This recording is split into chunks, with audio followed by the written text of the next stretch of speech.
8. दोपहर 3:30 बजे अथर्व डॉक्टर श्रुति के सुंदर से घर के सुंदर से बेडरूम में बैठा अपनी लाइफ का पहला मैरिज प्रपोजल बर्दाश्त करने की कोशिश कर रहा था। क्या सोच रहे हो अथर्व? I am serious.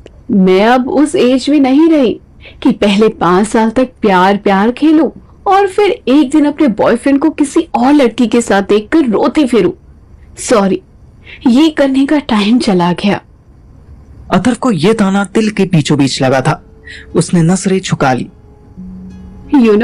मैं बहुत ब्राइटेस्ट स्टूडेंट थी, super bright.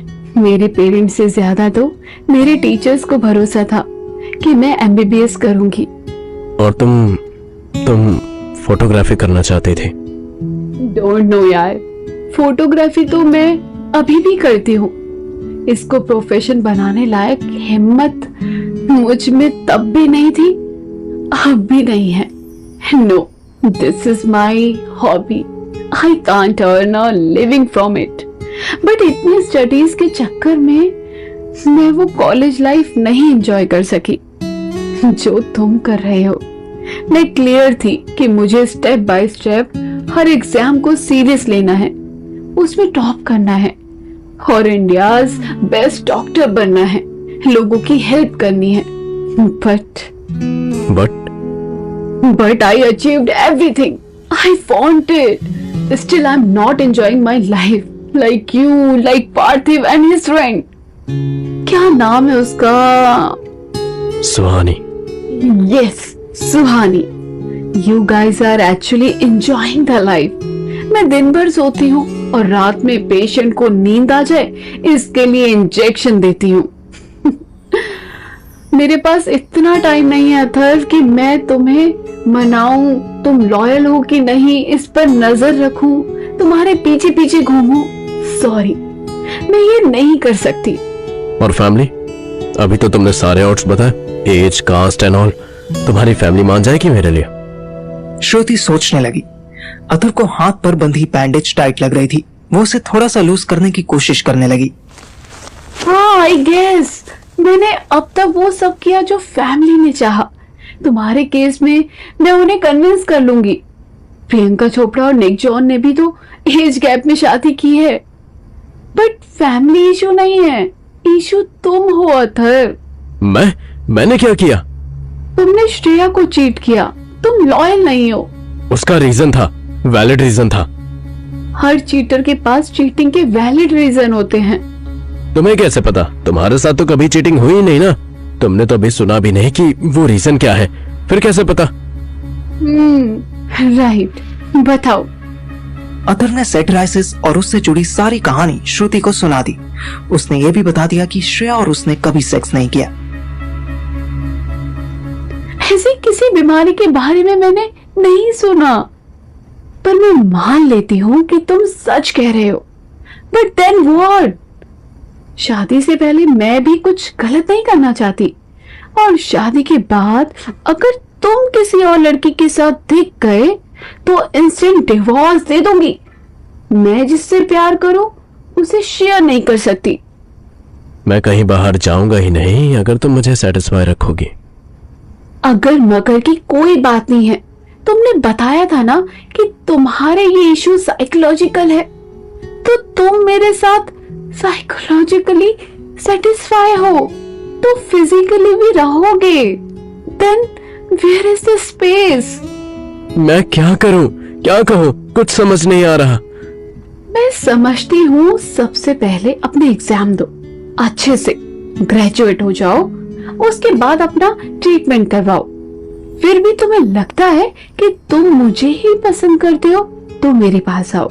I will always welcome you. इसमें तो 2-4 साल लग गए तो भी मैं वेट करूंगी। फर्स्ट टाइम मुझे कोई लड़का पसंद आया है।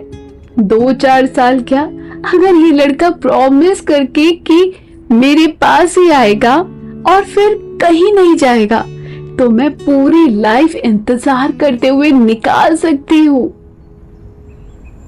अथर्व ने श्रुति के घर से निकलते ही मुझे कॉल कर सारी बातें बता दी और फिर ऐसा साइलेंट हुआ कि मेरे 10 बार पूछने पर भी उसने जवाब नहीं दिया। आज सुबह एग्जाम से पहले मुझे लगा कि वो अपना टुकड़ा रोएगा, पर नहीं, वो आज भी साइलेंट रहा और अकेला क्लास में आकर बैठ गया। 10 बजे एग्जाम स्टार्ट हो चुका था, पर अथर्व की चिट्स 12 बजे आने वाली थी। मैं तो हमेशा की तरह फटाफट अपना आंसर शीट भरने में लगा हुआ था। 11 बजे मैंने सांस लेने के लिए ब्रेक लिया तो देखा अथर्व भी पूरे जतन से अपनी आंसर शीट भर रहा है। 12 बजे चिट्स आते ही वो उन पर ऐसे टूट पड़ा जैसे भूखे आदमी को पनीर मोमोज दे दिए हों। आज फिर हम दोनों कैंटीन में अपनी अपनी प्लेट में 2-2 समोसे और 1-1 कप चाय लिए बैठे थे। आज की यूनिक बात यह थी कि ना अथर्व ने समोसा छुआ था, ना मैंने। चाय भी सिप लेकर रख दी थी। 30 मिनट से हम दोनों यहीं चुपचाप बैठे थे। मैं याद कर रहा था कि पैदा होने के बाद हम दोनों आमने सामने जिंदा होकर एक साथ 30 मिनट तक चुप कब बैठे थे। 31वें मिनट से तो मैं इंतजार करने लगा था कि कोई पेशेंस लूज करेगा, बेटा वो ही पहले अपना टुकड़ा सुनाएगा। फाइनली अथर्व ने मुझे हारने नहीं दिया। वो बोला, मैं बहुत नीच आदमी हूँ यार। No doubt. अबे मजाक नहीं यार, सच में। तेरी नीचता पर डाउट कैसा यार? इसमें मजाक कैसा? मुझे लगा तू ऑलरेडी जानता है खुद को। पता नहीं, आज श्रुति से बात करके लगा कि मैं खुद को 10% भी नहीं जानता। वो जानती है, वो लाइफ को समझती है, वो कितनी स्ट्रेट फॉरवर्ड है यार। श्रेया भी स्ट्रेट फॉरवर्ड ही थी, उसने कभी तुझे किसी धोखे में नहीं रखा। अथर्व मेरा मुंह देखने लग गया। तू श्रेया का फेवर ले रहा है? नहीं, तुझे सच बोलने का कीड़ा काटा ना, तो सोचा मैं भी तेरी लाइन फॉलो कर लूं। चाहे हम कितना भी डिफेंड कर ले खुद को अथर्व, पर सच यही है कि तू श्रेया के साथ खुश था। वो तेरा बहुत ध्यान रखती थी और अब वो तेरी लाइफ में नहीं है क्योंकि तूने उसे चीट किया। तो क्या मैं अब उसको सॉरी बोल के पैचअप कर लूं? दूसरी बात तो पॉसिबल नहीं है, पर पहली ट्राई कर। एटलीस्ट अपने मन का बोझ निकाल दे। चल, ये तो मेरी बात हुई। तेरा मुंह जूते जैसा क्यों लटका हुआ है? क्योंकि पता नहीं। पेपर अच्छा नहीं गया? मैंने उसे घूर के देखा। ओह, तो द जीनियस पार्थिव का पेपर बुरा जाए, ये तो इम्पॉसिबल है। फिर पापा ने डांटा, मम्मी ने ब्रेकफास्ट नहीं दिया। मैं उठ खड़ा हुआ। छोड़, मैं चलता हूँ। परसों तरसों एग्जाम है, मैं थोड़ा रिवीजन कर लेता हूँ। रुक, मैं भी चलता हूँ। तेरे साथ पढ़ूंगा तो शायद मेरी कुछ खोपड़ी खुल जाएगी और कुछ घुस भी जाएगा उसमें। चल। मैंने उसका मुंह देखा। साला इतना सीरियस तो ये किसी लड़की के लिए भी नहीं होता था। क्या ऐसे क्या देख रहा है? मैं सच में पढ़ूंगा यार। और जो तेरे बाप ने खून पसीने और रिश्वत की कमाई दी है पास होने के लिए, उसका क्या? भाई वो तो बस पास होने के लिए है, लेकिन हम नॉलेज के लिए पढ़ाई करते हैं, पास होने के लिए नहीं, समझा? मैंने उसके पीठ पे एक मुक्का मारा। भोसड़ी के, यही बात जब तुझे तेरे बाप ने बताई तो पल्ले नहीं पड़ी। मैंने बताई तो कान में जू नहीं रहेंगी। जू तो सर में होती है ना बे, कान में क्यों रहेंगी? चुप साले चूतिए। एक लड़की ने इन्हें प्रपोज क्या कर दिया, ये चले आर्य भट्ट बनने। वाह। 1 मिनट, ये आर्य भट्ट कौन है? आलिया भट्ट का भाई? हाँ, मैंने उसकी तरफ देखना भी जरूरी नहीं समझा और कैंटीन से बाहर निकल पड़ा। अबे बता तो सही, ये आर्य भट्ट है कौन? यूट्यूबर है क्या? अगले दोनों दिन मैं और अथर्व सिर्फ पढ़ाई करते रहे।